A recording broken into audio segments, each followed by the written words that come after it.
everybody. It is Monday, March 27th. I'm Jane Johnston with the Bar Hill Group with Remax Camosin, and I'm here with... Hi, everybody. It's Andrew Plank with Roy LePage. So good to see you, Jane. How can I get this wrong? I got to keep... How are you doing?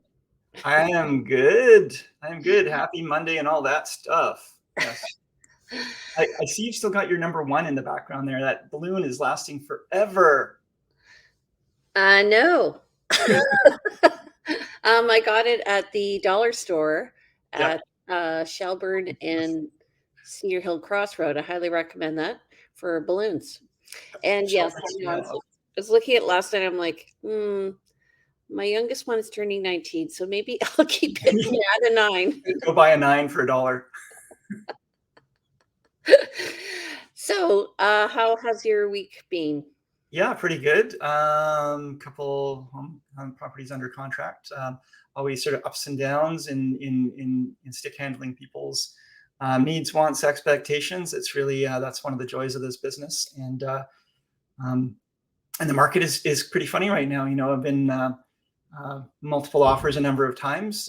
This latest offer we were not, thankfully, but yeah, and then working on a few listings that are coming live soon. So yeah, it's been busy and good. I'm loving that the weather is starting to, you know, feel spring-like, and the daffodils are out, and everything's just starting to bloom and look beautiful. This is the time of year that I call it mating season for houses. Mating season? Yeah, well, you know, mating season is when everybody, okay, so everybody starts, you know, feeling a little bit like let's lovey-dovey, let's make some changes out there in the world. Let's get out of the winter doldrums and start living life. And I think that's why spring is always the big time where we find our biggest push for people wanting to buy or sell. So yeah, I call it mating season for houses. Okay, I thought you said meeting season, but it's mating season. Yeah. Tinder for houses. Tinder for houses. Swipe right, swipe left. Yes. Plenty to do. So I've never actually been on Tinder, so I'm hoping that was right. What was I going to say? So I was in Vegas at a conference on last week. First of all, it's so incredibly dry. I'm so glad that we live here. I am affected by the light. I noticed, like last night at 7:30, it was still bright outside. I agree. Optimism in the market. I have found sellers have sort of taken their time getting their houses ready these days, and so I think we're gonna see a lot of listings coming on the market shortly. Yeah, it does feel like, again, I've got listings I've been talking about listing for quite some time, and they have been delayed, or they're not quite ready yet, and there's work to be done and so forth, but they're coming. But I would have encouraged being on market sooner if possible. Circumstances are circumstances, so that doesn't always allow. Yeah. Okay, so let's look at what's been going on in the market. Stats. Let's look at stats. Okay, so we're looking, we're going to do the stats and then just talk about 5 strategies for why your house may not be selling and things that you can do now that we're heading into spring. And, you know, we'll probably talk more than 5, but because that's just the way we are. What we are. Yes, it's what we do. Okay, go ahead. I have Monday, March 6th and the 27th. So we have a two week. 2 weeks worth. So we're going to start on the left-hand side, and we've got so far March 2023, March 6th, we have 66 unconditional sales compared to we're at 463 now for the month. Wait a sec. Okay, that's not last week. March 6th is definitely not last week. It's 3 weeks. Okay, so 3 weeks ago, we were at 66 unconditional sales. We'd had 833 unconditional sales in the month before, year before, for the month of March in 2022. New listings at that point, March 6th, were 181. And again, for the full month of March, 1,217 new listings. That right-hand column in both of these are going to be the same because, of course, they're just referring to last year. Full month. Active listings at that time, March 6th, were 1,854 compared to 1,063 in March of 2022. Right. And so increased our sales up to, so we're nearly getting into the month, 463. That's compared to a record-breaking month in 2022 of 833. New Mhm. listings, we're at a total of 895 for the month, and that is compared to 1,217 for March. So March 2022. So our perception that the number of listings is down is true. So we're down about I would say a quarter from last year. And then active listings were at 1,930, and that is up from 1,063 Almost from, double. yeah. Yeah. What's interesting is like when I peruse what's going on in all sorts of markets, and I have friends all over the world in real estate through Remax, and I do find this is consistent everywhere. We're not just experiencing this in Victoria or just in BC or just in Canada. You're saying this is global from people you're talking to, and I mean, global economy and world events do affect everything, economies and so forth, and that definitely affects real estate. So it's understandable. Yeah. Okay. So Market Watch, this is 2 weeks ago compared to this week on the right. Of course, I always have one mistake per slide. Okay. Well, so the left-hand slide is March 13th. So the right-hand slide would be the current past 7 days. 7 days. So let's start there on the right-hand slide. I can see, I'm comparing it actually to the first slide, we're almost equal for new listings at that time. We're not seeing an increase. And you were saying that we're kind of consistently getting same amount of listings every week. We're expecting to see that bumping up soon, though. 142 properties went pending, though, compared to 108 2 weeks ago. So that suggests, quite a significant increase in buyer activity. 71 price decreases versus 60. So again, still price sensitive, still buyers, so still sellers needing to make some adjustments in order to draw the buyers in. A few properties with increased prices back on market, so forth. Similar number sold. Similar number of weeks. Well, a few less expired, but still not a large number. Withdrawn, small. Yeah, so 52 compared to 48. So very consistent sales over the week. But new listings is interesting to me. Again, I think it's because people are waiting to see. Obviously, sellers need to have a place to go. So that's one thing. I have had clients who have been interested in properties, and I was actually thinking of the topic today of subject to sale. But really, it's a non-starter when the market picks up. So if you look at the ratio 230 to 142, we are still in a seller's market. And that's not to say that people are selling over asking, actually, which is interesting to me. So the perspective of the buyer is still, they don't want to pay more than asking. And interestingly, like I had a listing on the weekend that we had 25 people through an open house. We had an offer come in on Sunday, and somebody else was interested, but they just decided not to write. And, I would say there's 5 elements to an offer. One is price. There's lots of other issues in an offer. Yeah. Deposit, dates. Yeah. Yeah. Dates are really important to some people. And sometimes even with the best price, they can't make the dates line up. Someone may have their home sold and have to be out of it and need a new home within a month, and the seller may not have time to get out.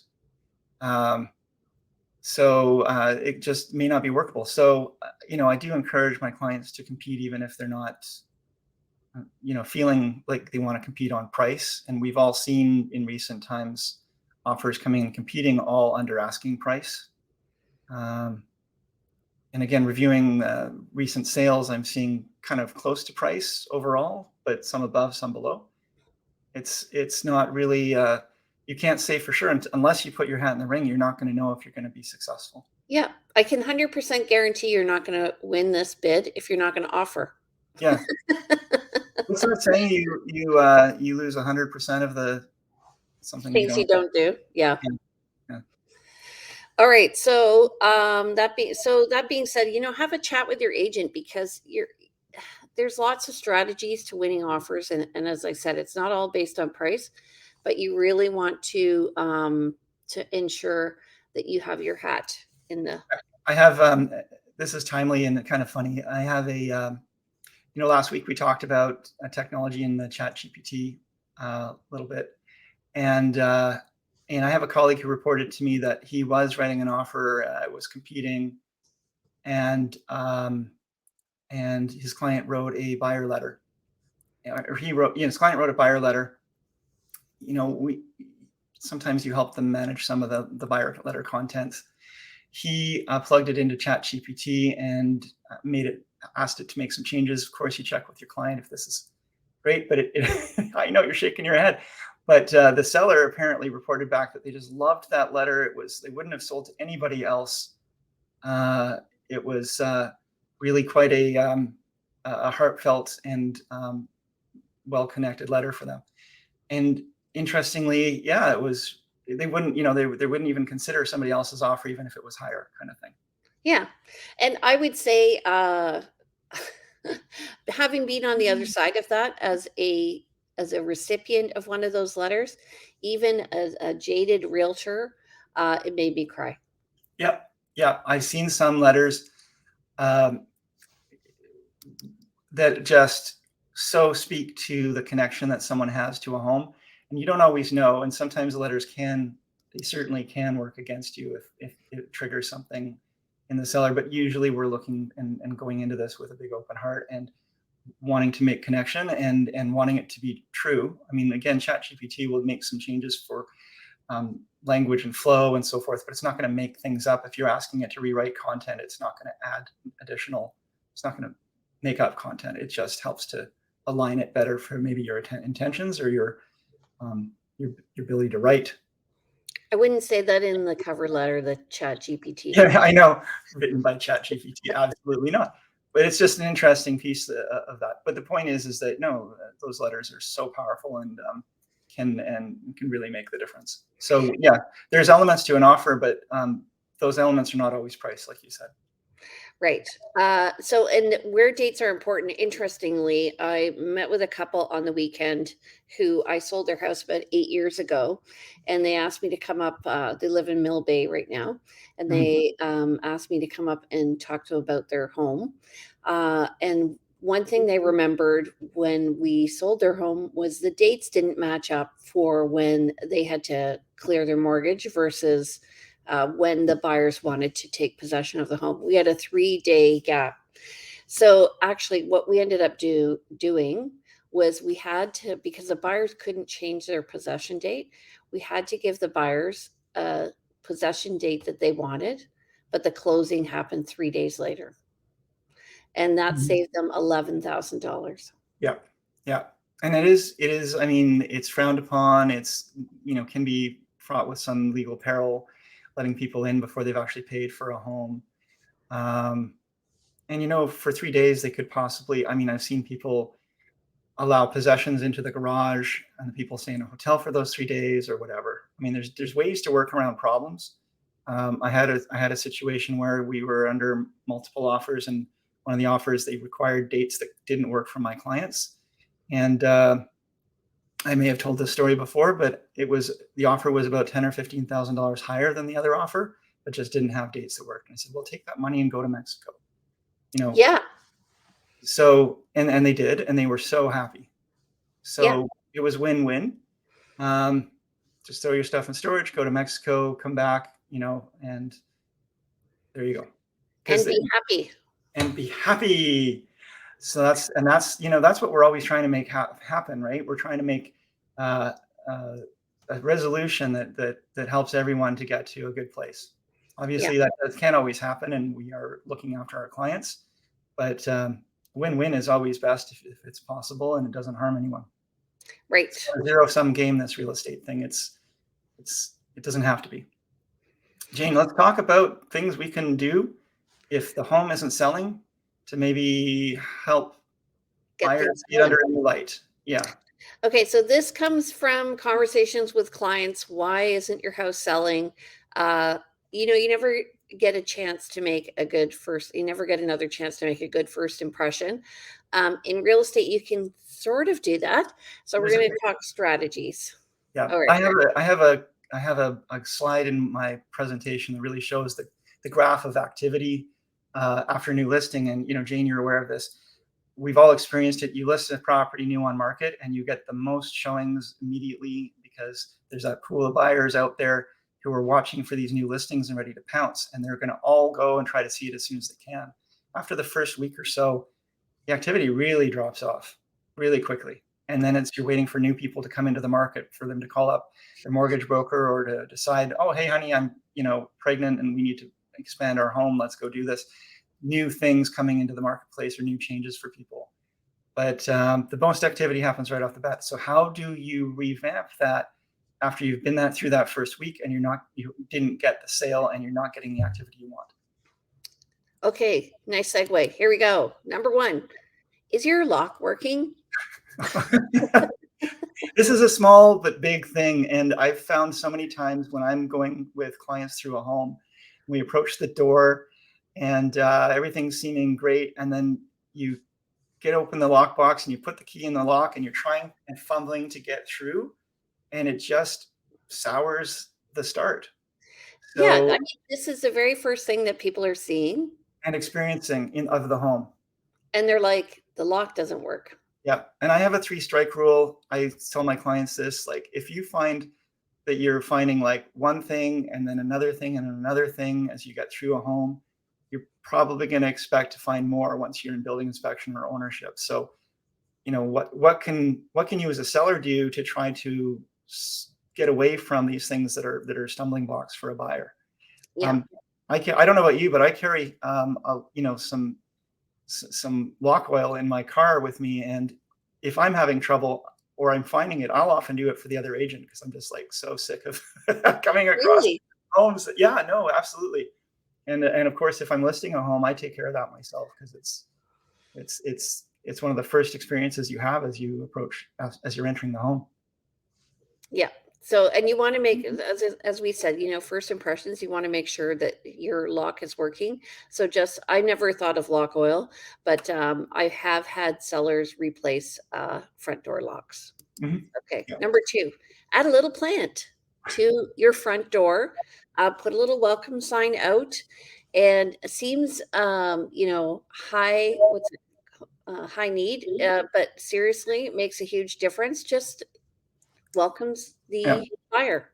Well, we had a feng shui expert in recently, and feng shui is about energy and about the way we experience the world and our homes. And if you can change up that front entrance way, if you can change up some of the energy of the flow of that home, if you think about running water through a straight channel versus a channel with a bunch of boulders in it, there's turbulence or there's you know a smooth flow.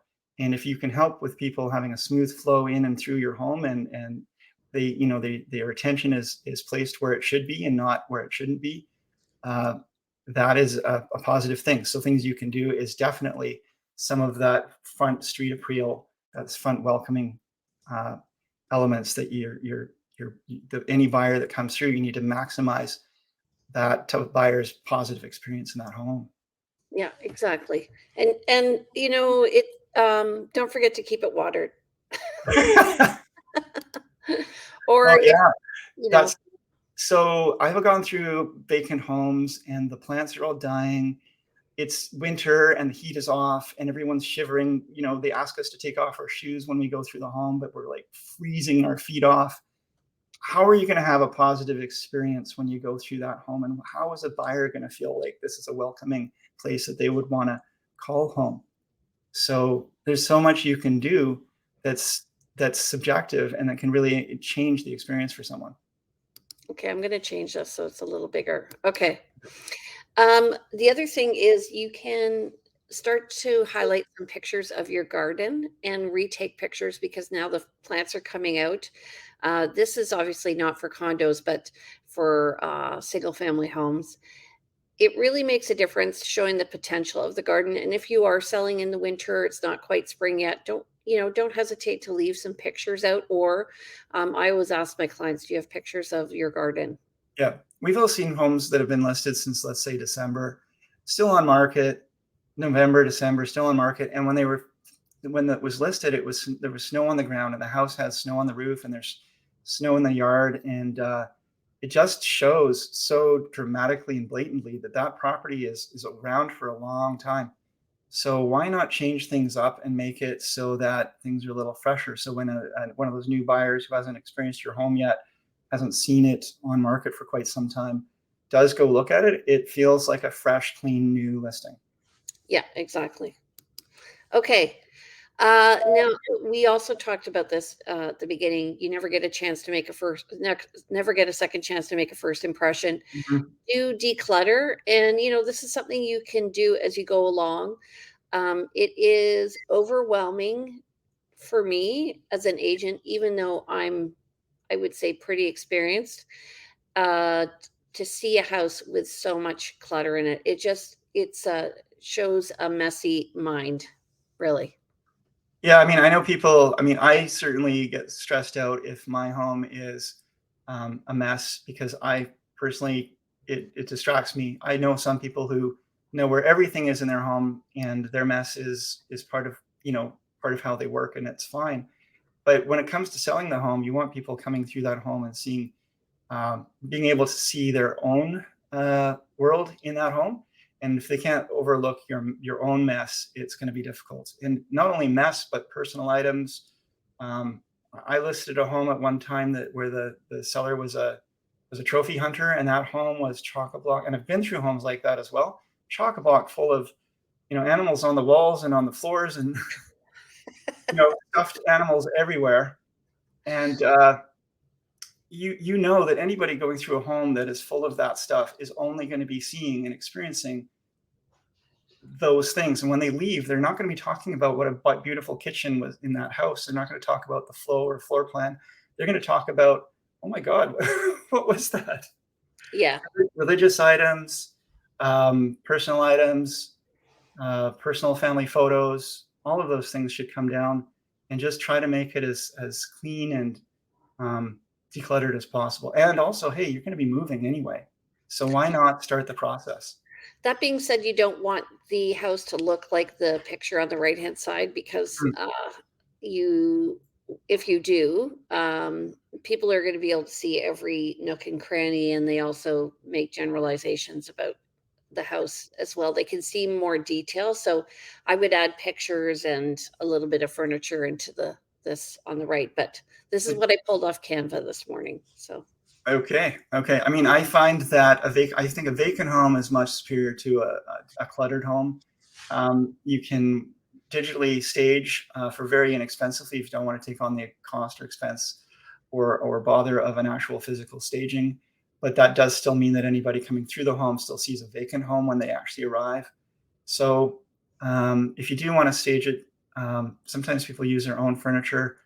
Uh, do consult with someone who is an interior designer or a stager. Don't try to do it yourself unless you have a lot of experience.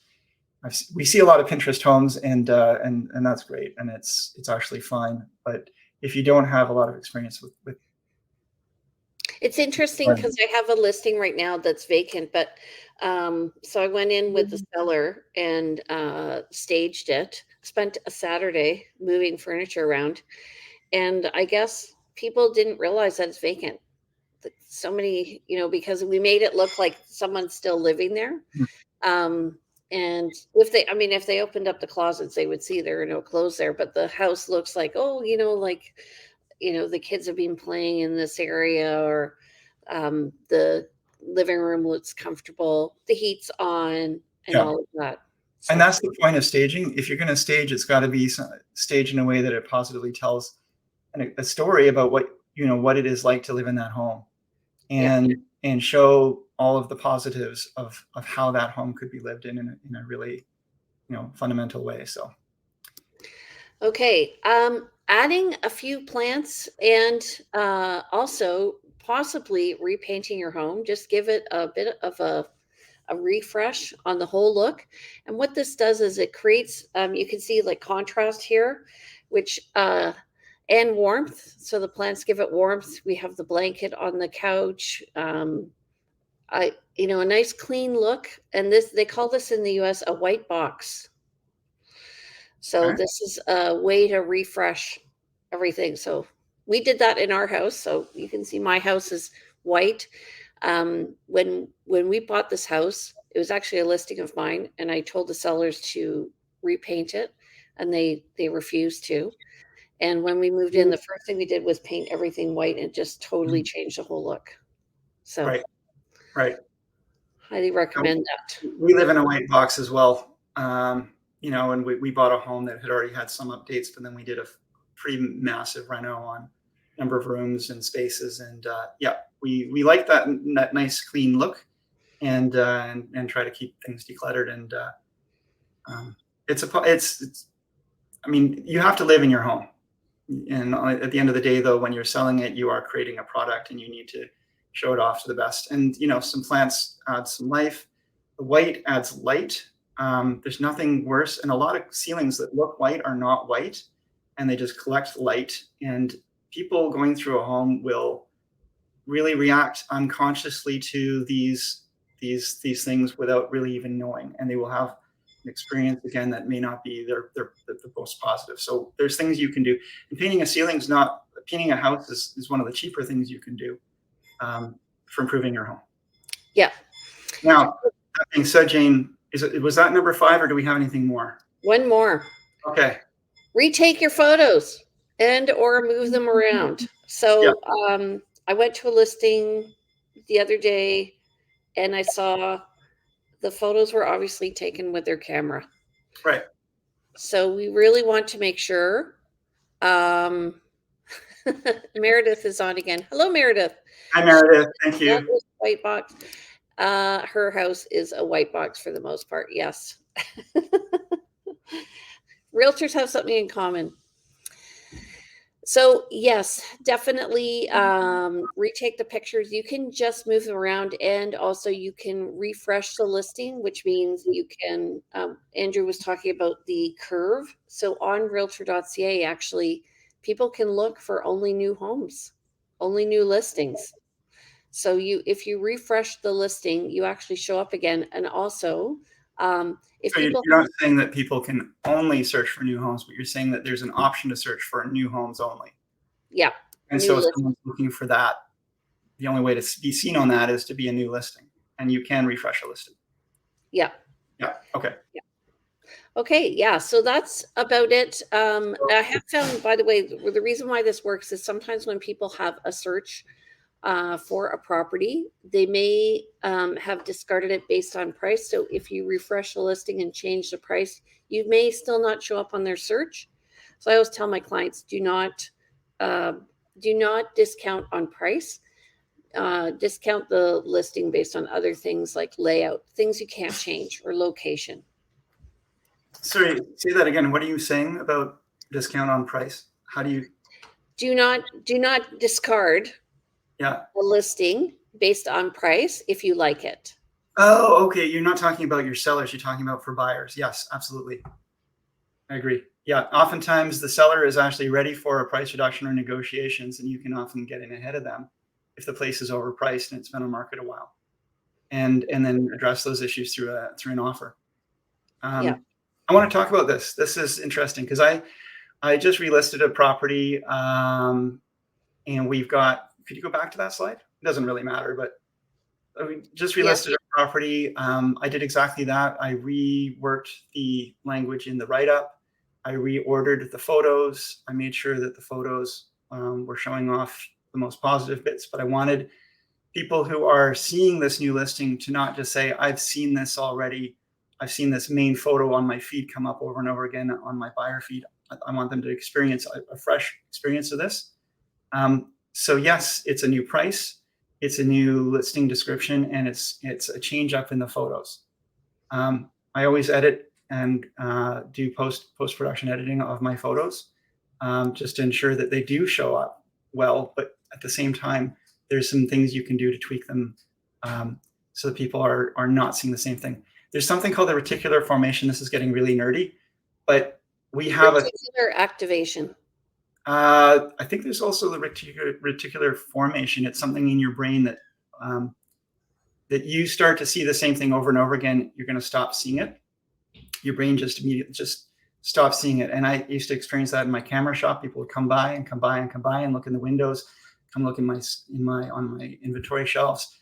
If I moved something, it would sell because suddenly somebody comes through and sees it. It's just been physically moved. It hasn't been changed in price, nothing else. But now there's a change in environment and they're seeing it for the first time because they've been overlooking it because they've seen it so often in the past. So we want Right. to do that for our listings. So yes, agreed. And actually, you can see that when you go to stores, like even the grocery store, and they change the aisles around. Like, why did you do that? But they're trying to get you Yeah. to look at different things. So Meredith Look has a for couple of things in questions. price. Yeah. So, would you show the house at different times of the year? Photos is what she's referring to. Yeah. That's not Absolutely. a bad idea. Yeah, absolutely. If you have really great showing in winter covered in snow or beautiful springtime at the different times of year, a buyer will it'll help them understand what that property is like throughout the year. I mean, we sell in the spring generally because it's showing its best. But Right. if it looks beautiful at those other times of year and there's some really wonderful fall leaves or beautiful frost or snow, bring it. Yeah, for sure. I Good asked job. my sellers to provide me with photos from different times of the year of the garden, and so we leave those out. Or we actually have a sharing folder that we share with buyer agents, and we put all of those photos in there. Yeah, yeah. And what you see in the listings is not all. It's like tip of the iceberg often for what's actually available for information. But of course, we're just trying to do the CV, the resume, the basic top positives, and then have people come in do their research after that. So I will say, what I was explaining to a new agent the other day. You're welcome, Meredith. Um, I was explaining to a new agent that sharing folders are a relatively new thing. What happens is somebody comes up with a good idea, and then gradually it becomes normal in the industry. And sharing folders are something, I don't know, I've been using them for maybe 5 or 6 years. And I put them in with all my showing confirmations. So if anybody writes an offer on my property, just so you know, it's there. And the reason why I do that is because I figure that it's important for buyers to know as much about the property and to have all their questions answered before they bring in the offer Yeah, so that they come in informed. I've been doing the same, and it's and it was really surprising to agents right off the bat, and they always got this really amazing feedback, like, "Oh my God, this is amazing! I don't have to go searching for all this information because they're going to ask anyway. So why not provide it? It's all information that is part of a due diligence process, and it just really makes it easy because you're not sending a bunch of files back and forth. You're just sending a link and saying, here you go. Here's all the information we have." That And being said, when you get an email with four emails with 4 sets of information with background information, it's frustrating now. it can be, yeah. I mean, it depends on how it's presented and how it's compiled. So that's all part of it. I always appreciated there's some agents who even early on they just had physical binder books, and you'd go there and they had the frequently asked questions that we all want to ask. How old is the hot water tank? What's the amperage on the on the service? Who holds the insurance and all of that stuff? And it's just all right there because we have a property disclosure statement, but it doesn't step into some of those pieces, and so they've expanded it themselves. And that was, I mean, as you said, we copy and we steal from everyone else. When we see a good idea as agents, we want to be making sure that we're incorporating that into our business practices. Yep, yep. And it was really avant-garde when I got into real estate to have a floor plan, Yeah. 2006, right? 6, yeah, it was Yeah, like not everyone had floor plans. Virtual tours were not even a thing, really. They were the 3D sort of, you could make maybe a 3D image, circular image. Oh man, things have come so far. I want to say back to, and we're just wrapping up here, but we didn't really touch the elephant in the room, which is if you are on market for a long time and things aren't happening, there is a conversation around price quite often to be had. It's, sure, you can make sure the lock works, and sure, you can add some flowers and plants and paint, but if you're out of line on price, all that is still not going to be enough.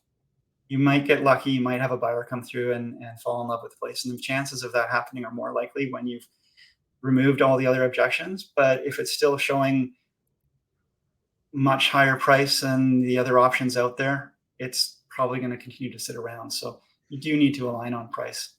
And these are all things we're talking about that really need to be considered before you go on the market. Yeah. They shouldn't be happening after, but that being said, sometimes people they don't they don't realize that how important these things are until they start getting the feedback. And I would say, like I had a stager come to a listing recently, and it was a condo, and the seller did not listen. And this would be a really expensive listing. And and I would and I said to them, listen, like I brought this professional in. I'm a professional, and you're just not listening. So I chose not to work with that person. And that's a Right. really hard decision to make. But Yes. we invest a lot of time and money into the listing. We give you advice based on, especially Andrew and I, we're both working both sides of the market. So we're seeing properties and we're listing properties. We see both sides. We see how a buyer responds to something that's not well presented. And we see how a seller feels when they have to do a price reduction after they've tried all this stuff. We really Hmm. this is really, ameliorative what we're discussing today. It should be done before you list the property. I always find that hope springs eternal, and it absolutely should be done. But people, and there is, another elephant in the room is not everyone has a trust of realtors and real estate, and they sometimes hire us, and they feel like they know or have the answers, and fair enough if that's the case and that's how they feel. We do get to choose who we work with. We do find that there are people right off the bat that may not be that we have to really work hard to gain trust, because it just seems like they're not trusting the process at all and in general. And if you can't form a relationship with someone, you probably shouldn't be working with them. And that goes for clients who are trying to choose a realtor and realtors who are working with clients. But at the end of the day, if there's not a trust relationship, it's gonna be a hard time having those conversations around price and the fact that we are doing all we can to market this home, or um, all of those things. Yeah, and I had clients who had a mortgage broker who gave them bad advice. Mhm. And so now they have to sell their home because it's just too expensive to carry. So Mhm. they wanted to do a fixed rate mortgage. They had a fixed rate mortgage and they were convinced to do a variable. And this was last year. And so, you know, they said to me, we just want to make sure you trust me. And I'm like, I have known these people for so long. And at first I was offended, but I totally understand. Um, and having somebody say they trust you, honestly, is the best feeling in the whole world. Mhm. And that's what this business is all about is we're here. Every realtor has different tools in their toolbox, Yeah. and we're here to work with you to make Andrew and I are anyway, to make you the most comfortable we possibly can, keep you informed. You're the boss. We we will follow your instructions, but we'll also give you advice on whether or not we think it's good or bad instructions. Yeah, you're gonna get us, if with your permission, you'll get our opinions and our advice and all of that, and we will follow your lawful instructions, and we encourage you to make them. Like, we want you to make good decisions. We want you to be informed and educated and fully aware of everything that's happening. And if there is not a trust relationship, then anything we There's say is no gonna fall on relationship. deaf ears. So, and it makes it really hard to work together. So, if we can't build that, then it's difficult to work in. And Jane, I've said, I was just talking to a newer in the business colleague, and I've gone through times of feeling a little jaded in this business and a little bit like, wow, this. But at the same time, I love this business, and one of the things I love most about it is the challenges that we face and the personal growth that is forced upon us, because we deal with people all the time, and they're some of the best and worst circumstances for them. And um, And I feel like I've become a better person through this process. So that's one of the beautiful things about this business is it does challenge us on all levels. I'm definitely more nurturing than I used to be. Mm. I was probably well, I was also ruthlessly efficient when I first started because I had 2 kids. Really were. Yeah. Yeah. And Yeah, it served you well from a financial and a from a career perspective. But at the heart of it, we all work to be, as human as we can as well within all of these different roles that we play. yeah, yeah. Anyway, enough of that. Okay, Thank you for that, by the way. you're welcome, and I just want to say, everybody, we are on a Monday mornings at 10 a.m., and, if you have any questions about real estate in Victoria, please get in touch with us. Andrew, how do people reach you? Yeah, they can reach me at 250-744-3. No, wait a sec. What's your number? Okay, you can reach me at 250-360-6106. Info@andrewplank.com is my email. Andrewplank.com is the website. You can book a meeting with me, either coffee or a buyer or seller consultation, even lunch if you know me personally, and I'll send you the private link. Instagram, I'm Plank Andrew. Okay. My name's Jane Johnston. My number is 250-744-0775. You can reach me at briarhillgroup@gmail.com. My website's briarhillgroup.com. It's also victoriarealestateshow.com. And you can reach me on Instagram at realtyteacher_remax_Victoria or Vancouver Island Luxury Living. And don't forget, thank you, Meredith. Have a fabulous week ahead. And don't forget to subscribe. We are on YouTube, and we'd love to hear any comments about what you'd like to have shown. Take care, everybody. Thanks, everybody, and thank you, Jane. Bye, everybody. Bye.